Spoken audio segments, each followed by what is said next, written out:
kasih pemirsa, Anda masih bersama kami dalam Kominfo Newsroom. Pemirsa, guna mendukung komitmen pemerintah dalam meningkatkan kualitas layanan birokrasi yang berjiwa kompetensi dan unggul, pemerintah Kabupaten Banjar melalui Badan Kepegawaian Daerah dan juga pengembangan sumber daya manusia mengembangkan program inovasi kompetensi. Lantas seperti apa kompetensi yang dikembangkan oleh BKPSDM Kabupaten Banjar? Kita akan membahasnya lebih lanjut hari ini bersama dengan Ibu Erni Wahdini selaku Kepala BKPSDM Kabupaten Banjar. Assalamualaikum, selamat malam Bu Erni. Waalaikumsalam, selamat malam Mbak Bilkis. Baik, Bu Erni dapat dijelaskan kepada masyarakat mengenai inovasi program pengembangan kompetensi ini seperti apa? Lalu apa yang ingin dituju dari adanya program ini? Silakan Bu Erni. Baik, terima kasih. Program pengembangan inovasi kompetensi ini mengacu pada visi misi Kabupaten Banjar. Visi Kabupaten Banjar sendiri adalah berkenaan dengan bagaimana menciptakan kemajuan di daerah, maju, kemudian kemandirian, mandiri, dan agamis. Di mana visi ini di breakdown pada kegiatan misi, diwujudkan dalam misi, dalam peningkatan kualitas hidup dan sumber daya manusia, dan yang menjadi misi tugas daripada BKPSDM itu sendiri adalah bagaimana penyelenggaraan pemerintahan yang amanah, baik, bersih, dan efektif. Nah, sehingga teman-teman di Kabupaten Banjar, khususnya di BKPSDM, amanah daripada misi keempat ya, bagaimana pemerintahan ini tercipta dengan amanah, baik, efektif, sehingga perlu program inovasi itu sendiri. Dan ini yang melatar belakangi, sehingga ASN di Kabupaten Banjar harus benar-benar bisa melayani dengan cepat. Tuntutan birokrasi memang harus melayani itu dengan cepat, sehingga program-program inovasi ini bertujuan untuk meningkatkan sumber daya manusia, khususnya ASN di Kabupaten Banjar, sehingga mampu melayani secara cepat kebutuhan yang ada di masyarakat. Demikian Mbak Bilkis. Baik, inovasi kompetensi ini dilakukan selaras dan sejalan dengan visi misi Kabupaten Banjar, di mana menciptakan kemajuan mandiri di desa. Kemudian Bu Erni, seiring dengan perkembangan digitalisasi saat ini, kiranya kompetensi krusial apa yang dibutuhkan atau yang perlu diasah untuk 5 tahun ke depan? Baik, sesuai dengan saat ini yang Mbak Bilkis, era 4.0 ini menuntut semua ASN khususnya di Kabupaten Banjar untuk bisa menguasai IT, sehingga untuk hal yang krusial 5 tahun ke depan adalah kemampuan ASN Kabupaten Banjar untuk menguasai ilmu pengetahuan dan teknologi. Karena kita sendiri di BKPSDM mengembangkan inovasi dengan menggunakan IT ini sudah harus dilaksanakan di 2003, tahun 2023 untuk sistem baik itu kenaikan pangkat dan lain-lain, itu semua menggunakan sistem informasi menggunakan aplikasi yang kebetulan di tahun 2023 sistem kenaikan pangkat sudah by system dengan SIASN, sehingga kami melalui aplikasi Simpek juga sistem informasi pegawai Kabupaten Banjar sudah berbasis digitalisasi. Namun kendala yang kami alami memang tidak semua ASN menguasai secara full kegiatan ini untuk bisa menggunakan aplikasi ini secara baik, tetapi kita tetap memprogramkan ini, khususnya apa yang disampaikan tadi, 5 tahun ke depan penguasaan yang sangat krusial adalah informasi teknologi ini. Mungkin itu Mbak Bilkis.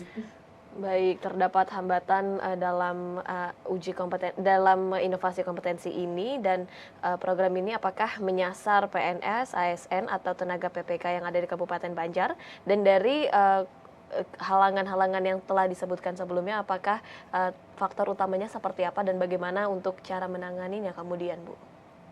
Baik, Mbak Bilkis, kita ketahui memang di Kabupaten Banjar saat ini sudah ada P3K ya Mbak, khususnya guru dan tenaga kesehatan. Dan ini menyasar semuanya, tidak hanya ASN, tapi juga tidak hanya PNS, tapi juga P3K. Karena kita ketahui bahwa PNS, ASN itu tidak hanya PNS sekarang, tapi juga ada P3K. Jadi semua inovasi ini untuk kompetensi ini menyasar seluruhnya. Karena untuk kewajiban daerah ini untuk PNS ya, untuk PNS itu 20 jam untuk pengembangan kompetensinya dalam setahun, sedangkan untuk P3K itu maksimal 24 jam per tahun untuk hak mereka untuk mendapatkan pengembangan kompetensi. Kemudian untuk mengatasi kendala-kendala yang mungkin terjadi karena wilayah Kabupaten Banjar ini sangat luas dengan hampir 6.000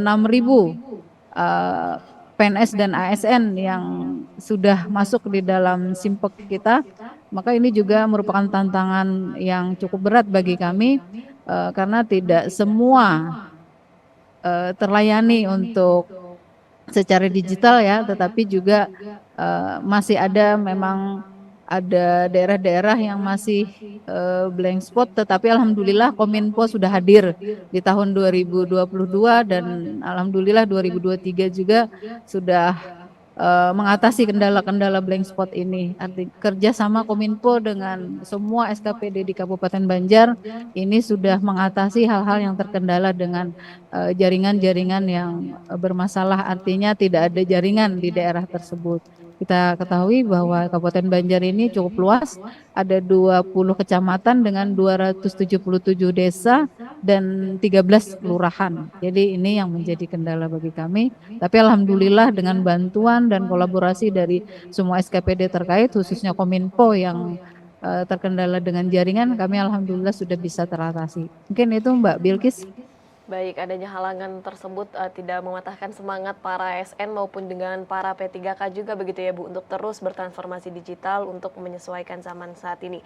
Kemudian Bu Erni, Bupati Banjar pada waktu lalu Bapak Saidi Mansur ini membuka training untuk program ESQ pada HUT Korpri pada yang lalu. Kemudian apakah training ESQ ini juga termasuk bagian dari program inovasi kompetensi yang diadakan oleh BKPD ini?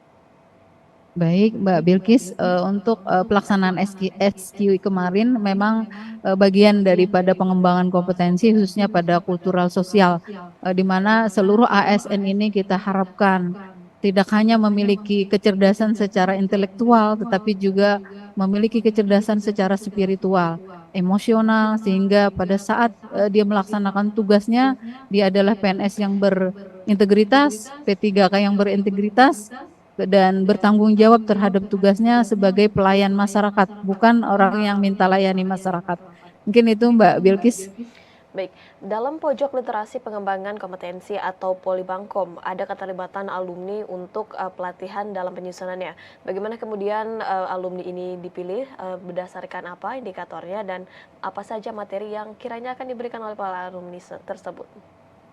Baik, kita di BKPSDM memang ada punya tugas untuk melatih ya, artinya melaksanakan diklat bekerja sama dengan BKPSDM Provinsi Kalimantan Selatan, di mana ASN-ASN kita yang memenuhi syarat itu diberikan pelatihan dan pendidikan, dan mereka membuat proper ya program inovasi yang bisa diterapkan di tempat kerjanya masing-masing, di mana program-program inovasi ini disimpan di BKPSDM sebagai referensi bagi ASN-ASN lain yang mau ikut ya, yang belum ikut itu bisa mendapatkan referensi di BKPSDM. Jadi seperti itu Mbak Bilkis. Baik, kemudian untuk aplikasi pencantuman gelar BKPSDM untuk penginputan ini masih dilakukan secara manual. Mengapa demikian dan apa kedepannya akan digitalisasi dan dari aplikasi BKPN ini, Bu?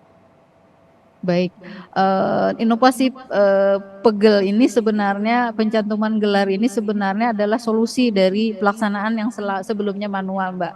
Jadi di dalam inovasi pegel ini, semua ASN yang ingin menginput data kepegawaiannya bisa diinput secara online di masing-masing tempat kerjanya, sehingga ini dari BKPSDM bisa langsung secara cepat menyampaikannya melalui aplikasi Silakan BKN, Mbak. Jadi ini sebenarnya memecahkan masalah yang tadinya manual dan menggunakan paper, artinya masih handout, tapi sekarang sudah tidak lagi.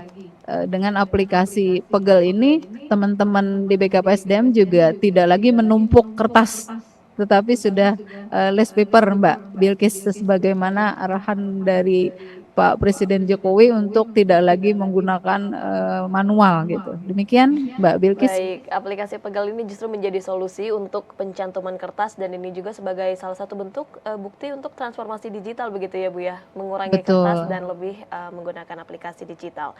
Terakhir Bu Erni, mengenai perpustakaan kompetensi atau Puskom pendataan karya tulis ilmiah, apakah sudah digital juga Ibu? Baik, untuk perpustakaan ilmiah ini memang belum utuh secara digital, tetapi kami melalui Google Drive, Mbak. Jadi teman-teman bisa mengambil link Google Drive sehingga bisa membaca melalui secara offline juga bisa kalau sudah mereka bisa upload melalui di Google Drive-nya, Mbak. Jadi untuk perpustakaan ini isinya adalah berkenaan dengan hasil skripsi, bisa hasil disertasi, bisa hasil tesis ASN yang sudah melaksanakan tugas belajar dan itu disimpan di BKPSDM dan ini bisa menjadi referensi juga ke teman-teman ASN ataupun P3K yang ingin melanjutkan apakah itu meningkatkan pendidikan ataupun meningkatkan kompetensi melalui diklat berjenjang. Mungkin itu Mbak Baik, Bilkis. hadirnya perpustakaan kompetensi atau Puskom ini juga sudah mulai dihadirkan secara digital dan Bu Erni silakan sampaikan harapan kepada masyarakat ataupun kepada para ASN, PNS dan juga P3K yang ada di Kabupaten Banjar untuk terus meningkatkan kompetensi dan juga meningkatkan kompetensinya. Silakan. Baik, kami BKPSDM Kabupaten Banjar berharap seluruh ASN kita bisa belajar ya secara baik mandiri ataupun melalui fasilitas dari pemerintah Kabupaten Banjar sehingga ASN kita benar-benar menguasai ilmu pengetahuan dan teknologi, mempercepat pelayanan kepada masyarakat, mengefisienkan penganggaran sehingga hal-hal yang sifatnya manual itu sudah bisa kita tinggalkan dan kita beralih ke teknologi digital.